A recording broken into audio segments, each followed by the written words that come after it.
আশা করি সবাই খুব ভালো আছেন। ধৃতি উইথ ফুড ব্লগে আপনাদের সকলকে স্বাগত জানাই। আজকে একটা নতুন রেসিপি করব। এটা অনেক পুরনো দিনের একটা রান্না। আমি আজকে ট্রাই করে আপনাদের দেখাবো। আপনারা সকলেই করবেন।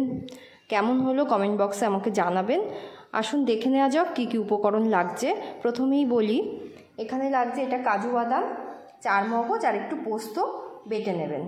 এটা হলো টমেটো পেস্ট করে নিয়েছি, এটা কাঁচা লঙ্কা কুচি। এই মশলাটা একটু স্পেশাল একটা মশলা এই রান্নাটার। এটা গরম মশলা, জিরে একটু শুকনো খোলায় নেড়ে নিয়ে গুঁড়ো করে নেবেন। এইটা হলো সয়াবিনের কিমা। সয়াবিনটাকে ভিজিয়ে রাখবেন, তারপর মিক্সিতে একটুখানি নেড়ে দেবেন, খুব মিহি হবে না। আর এই গুঁড়ো মশলাগুলো বলি, এটা তেজপাতা, এটা ধনের গুঁড়ো, জিরের গুঁড়ো, আর ওখানে লাগছে জিরে আর গোটা গরম মশলা আমরা ফোড়নে দেবো। আর এটা হলো কাশ্মীরি লঙ্কার গুঁড়ো। আর এখানে ম্যাশ করা আলু রয়েছে। আর এটা হলো পাঁপড়, জাস্ট প্যাকেট থেকে ওপেন করেছি। আর এখানে রয়েছে টমেটো কুচি, আদা কুচি, আর আলুটাকে আমি একটু ছোটো ছোটো করে কেটে নিয়েছি। আচ্ছা, এখানে একটা টিপস আপনাদের বলে দিই, যার যেটা পছন্দ, এই সয়াবিনের জায়গায় আপনারা পনিরও ম্যাশ করে দিতে পারেন, তাহলে সেটাও খুব দারুণ খেতে হবে। দেখো কড়াইটা পুরো গরম হয়ে গেছে। এবার আমরা একটুখানি ঘি অ্যাড করছি। সামান্য 1 চামচ ঘি দেবে। আর একটুখানি সাদা তেল আমরা অ্যাড করছি, সামান্য একটুখানি সাদা তেল।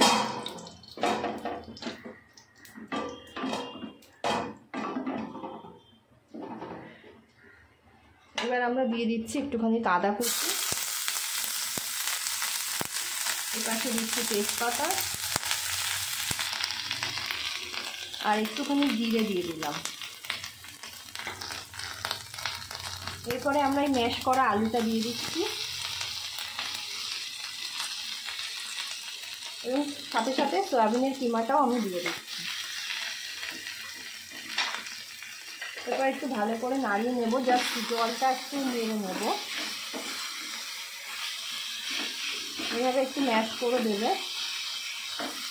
এটা দিয়ে একটু নাড়ানোর পর আমরা আস্তে আস্তে টেস্টের জন্য নুন, হলুদ, এটা হলুদ দিচ্ছি। এরপরে দেবো একটু সামান্য লবণ, একটুখানি মিষ্টি দেব। তারপরে দিয়ে দিচ্ছি যে যেরকম ঝাল খাবে সেইভাবে লঙ্কা কুচি, আর একটুখানি কাঁচা আদা কুচিটা দিয়ে দিচ্ছি ওপরে। এটা দিয়ে ভালো করে নাড়িয়ে জলটা যতক্ষণ না মরে যাবে। দেখো সয়াবিনের যে জলটা ছিল সেটা পুরো অ্যাবজর্ব হয়ে গেছে। এবার আমরা নামানোর আগে একটুখানি ধনেপাতা কুচি দিচ্ছি, আর একটুখানি গরম মশলা একটু উপর দিয়ে ছড়িয়ে তোমরা নামিয়ে দেবে।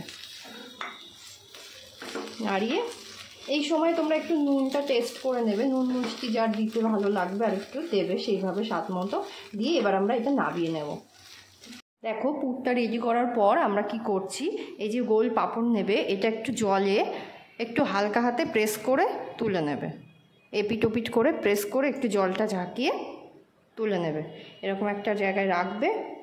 এবার এর মধ্যে আমরা পুরটা দেব, আস্তে আস্তে পুরটা দেব। খুব বেশি দেবে না, আবার খুব কমও দেবে না। পুরটা সুন্দর করে প্লেট করে এবার মুড়ে দেবে। দেখো এভাবে হাত দিয়ে মুড়ে দেবে।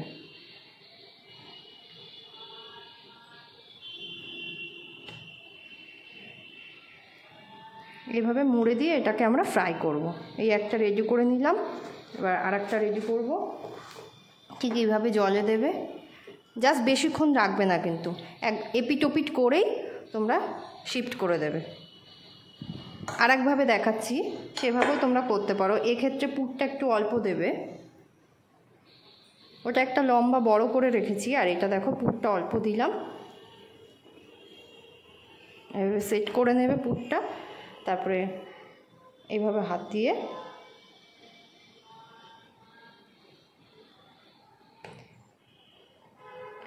এইভাবে করে এই দুটো দিক তোমরা ফোল্ড করে দিতে পারো। এইভাবে থাকবে, ফোল্ডটা থাকবে। 2-1বার ট্রাই করার পর দেখবে ফোল্ডটা আর খুলবে না।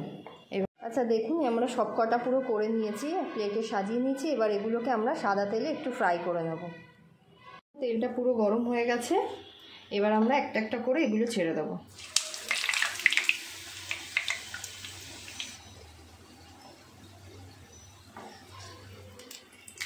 এই পিটো পিট করে জাস্ট ভেজে নেবে হালকা করে।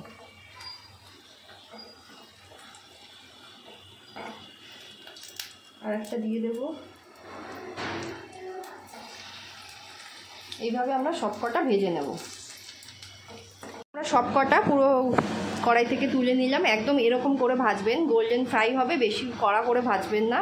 আর যখন ভাজবেন গ্যাসের সিমটা একদম মিডিয়াম ফ্লেমে রেখে দেবেন।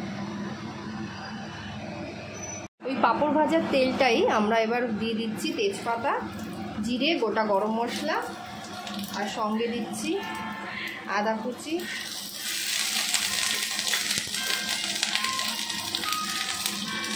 এবার আলুগুলো দিয়ে একটু ভেজে নেব, লাল লাল করে ভেজে নেব। আলুগুলো আমরা সুন্দর লাল লাল করে ভেজে নিয়েছি, এবার আমরা তুলে নেব।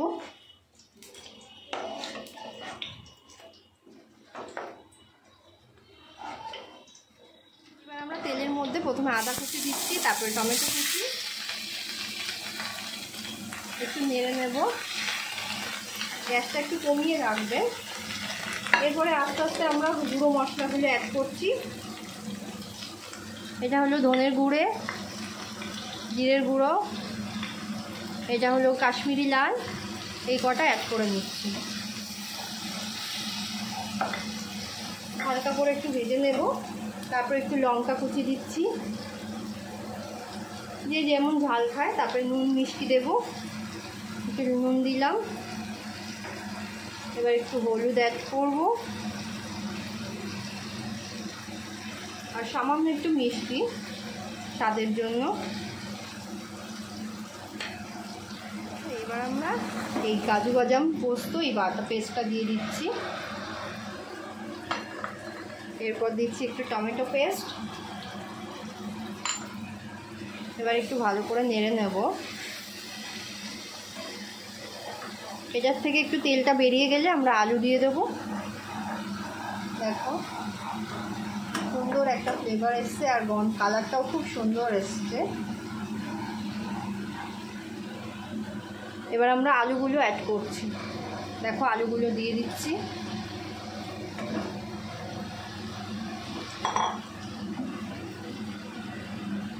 আলুগুলো ভাজতে ভাজতেই অনেকটা বয়েলড হয়ে গেছে। এবার একটু কিছুক্ষণ নাড়িয়ে নেওয়ার পর আমরা জলটা অ্যাড করবো, যে যেরকম রাখবে সেরকমভাবে।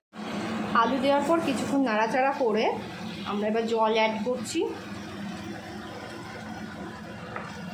এই সময় গ্যাসের ফ্লেমটা একটু বাড়িয়ে দেবেন। জলটা অ্যাড করার সময় একটু বেশি করেই দেবেন, কারণ পাঁপড় দেওয়ার পর না জলগুলো পুরো টেনে নেয়। হ্যাঁ, ওই জন্য জলটা একটু বেশি অ্যাড দেবেন। দেখো ঝোলটা যখন টকবক করে ফুটছে, তখন আমরা আস্তে আস্তে এই পাঁপড় ছেড়ে দেব। তোমরা যখন জলটা দিয়েছো, তারপরে একটু জলটা বেশ ফুটবে, তারপরেই এটা অ্যাড করবে কিন্তু, কারণ পাঁপড় দেওয়ার পর আমরা বেশিক্ষণ রাখতে পারবো না। যে ভাজা মশলাটা করেছিলাম, স্পেশাল একটা মশলা, সেই মশলাটা হাত দিয়ে একটু উপরে ছড়িয়ে দেবো। অল্প 1 চিমটা 2 চিমটার মতো দিয়ে দেবে। আর একটু অ্যাড করছি ঘি, একটু সামান্য ঘি দেব নাবানোর আগে। নিরামিষ রান্না একটু ঘি দিলে ভালোই লাগে, একটু ঘি দিলাম। আর উপরে একটু গরম মশলা দিয়ে দিলাম একটু, আর একটু কটা ধনেপাতা কুচি দিয়ে আমরা নামিয়ে নেব। আচ্ছা, আমাদের এটা পুরো হয়ে গেছে। এবার আমরা প্লেটে সার্ভ করব। দেখো ঝোলটা যে যেরকম পছন্দ সেভাবে রাখতে পারো, আস্তে আস্তে করে নাবাবে যাতে ভেঙে না যায়। আর এটা না একটু ঝোলই নাবাবে, কারণ পাঁপড়গুলো না টেনে নেয় ঝোলটা।